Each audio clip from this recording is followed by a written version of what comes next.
Geleydi koydu yani.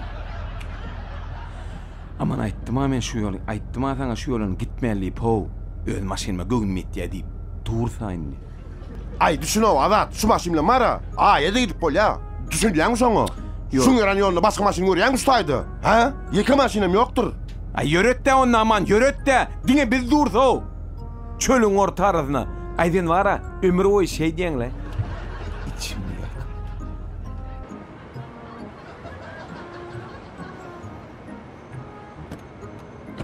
Ya bu seni özüne beni akıllı diyecek kolyam. Onu öğren mi? Hırr. Rapparroş.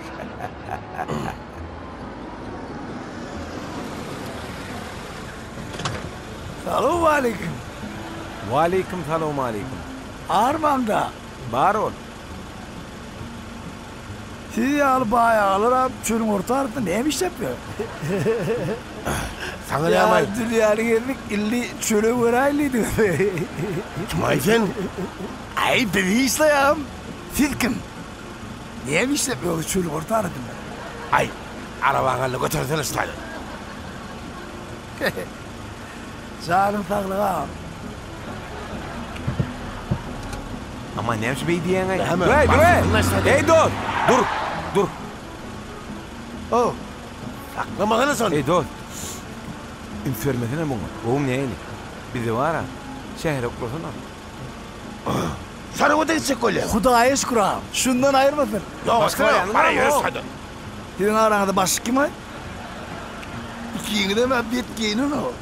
Partnörlerle görüşmede kontrakt koyar o düşün hey. Düşün. Gidelim başka yanına o. Şununa kovdur. Hey, şu benim için sen muhta gidecek. Senin pul alacaktır. Hey. Sen masinin pul verir ne olur? Öz pulumu değil masinin. Hey, bak. Yürü aman. Gürlemeye de erkek ol Hemen bahsetti gürlemeye. aman. Vakti bu gıtçaklı o aman. Konak gerek mi? Hey, asıklar. Ha böyle.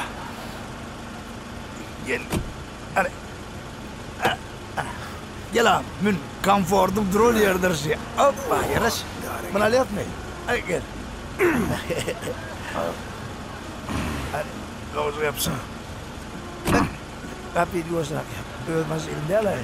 Ayıtma da. Man. Man. Dost bizi var ha. Katı tiden istirmeler şehre. Ayedil tiden yetiştirir bak garanti veremek de. Ve masinin katıydığını 70 lira gidiyordu. O da depeden azak inerine. Soğuk suyla bir yere bir radar gire laksmasıyla. Doğrudur. Öyle diyor. Şu zappini formla dinatmıştır. Şumahirine çıkaray. Birinci yerini alır şey. Sevemin o cimoylu ya uyan. Cimoylum masin için edil Red Bull yal güç yani. Masinin gasa tanrı den oydan ha. Edil öbi. Kevan için oturdum, ut dediği kadar beri ya. O taslar guri etmesilet yerler ülüf vermediğim.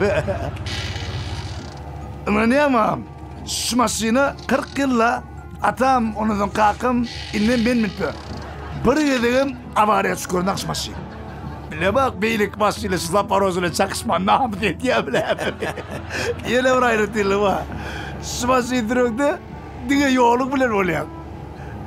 Evet, içinde ünsün mölcek rahat yok da. Ne radyo var, ne mantaba olmamınla yollaktır olurum, binecek mi, binmeyecek mi? Çok ciddi yolum bilen. Varmalı yer mi, kayıtmalı yer mi? Kendin dinlemeyen neler yapmasın? Vapşe yırak. Ne mi, Tomsun ne mi, yankı... Kızıya deyip, kaynaya deyip sürülenak. Kısım günem doğuya, vapşe hissetip olunak. Ava, cimoyla tatışmakam. Cimoyla tatıştım, bollu. Hedil ettim. At yağlılı kapıyor. Niye den önüme? Cimoyl mi? Türkmenistan, öz önümüz bey. Öz adımız olurlar. Öz adımız bu insanmalı. Cimoyl limeği geleceğe miras limek. Ana, oy limeğim yağ demek. Biliyorsun o atları. Mun kapsamaz. Kapsa çıkamın o. Kapıyın kavucu takla oraya yapılayan nedir şu? Ondan indi ben baryansam kapıyı saklak gitmeli olacaksın. Kendine takla gitmeliler. Ha? Üstüne doğa dileğe mi gitmeli? Dilek ne yapsın etmeli oynayayım. Tormuz tutulağamın. Ne mi? Azat bunun tormuzu yok diyer ha o. Ay ne öyle vallahi. Ay bolya öldürme beni. Biz basam kulüt daha bulo. Ne bana itiren daha yok. Zapça dolarla bir arama. Kakşıda ne? Rapçada gelsin. Rapçada bolmun. Rapçada bolmun. Kavcu ödedin yolu krallarından taf bolyamın rapçada ne? Rahatlayla alakçalı var. Sen suğa kırmasın rapçaların aklığım. Yürü oy. Yönü diğecim oyun uydun oğlu. Motorculuğu oraya mı? Ne çakabda deren? Bayım bana amfet ya. Kaptandan geç gidelim de. Doğrudur. Ay yönü bu maşinle toya vardın. Utanıp düşmanım oturuyordun la içine ha? Amfet köp kurulamadı. Kapıyın kavcu takladı dile etmen devam et. Ha? Ne misin? Bir çık gidenden sonra hiç yer girilmeyen sen. Ağam, sen ki almasın almak için ben 365 yıl kiraya yetmeli. O da ne diyeyim etti? Ondan sonra alandan sonra onu o servise teyrettirmeli. O rapçatlan adam kımmat. Yeni bir hocalı teyreden yerli. Amma da o atla. Ama nalın sürdün o sen kuyan yağın zdaçını men aydan yağın uyup bolya. Cimoyl kuysağa bollu masincik ılgapıyor. Alaydın acım ol ya deyip. Ne el yağa yol? Vah! Şu Cimoylu nakar visirip bolyam olsa da dine sonu visirecek da, dine sonu yağlayacak da. Aşağılanın ağırdan ağıran veren ağ. Onu biderek yere gağırdan ağ. Ava sindirmemi maksat. O motor deyilen zat masinin aşağıdan da. Onun amonu ne mi? Koğuca yağı uysun hedile diye. Geldik ya la şakar ha? Güymeye ve bildin dost dile verilip dursan. Yine de geldik. Bolu da sağ ol. Bolu da sağ ol. İşin uğruna orta. Tekrar oturmamasın Cimoylu bollu. Ya sen mi neyim? Yankı adını emredin? Vereyim abi. Al şunu. Edeyim ettim.